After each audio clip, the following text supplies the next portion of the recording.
Sumalang na rin sa first reading ang panukalang batas na nagmamandato na isama ang Bangsamoro history sa secondary education curriculum sa lahat ng public at private schools sa Bangsamoro Autonomous Region in Muslim Mindanao.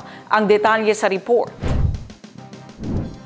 Ang pag-institutionalize sa pagtuturo ng Bangsamoro history sa lahat ng secondary schools sa buong BARMM ang nilalayo ng Parliament Bill No. 360 o ang Bangsamoro History Studies Act of 2025. Sumalang na sa first reading ang panukalang batas sa BTA Parliament.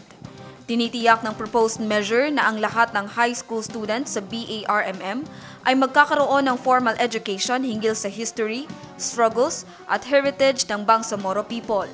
Sakop nito ang mga paksa hinggil sa Bangsamoro struggle para sa self-determination, local Islamic sultanates at mga mahalagang kaganapan na humulma sa rehiyon.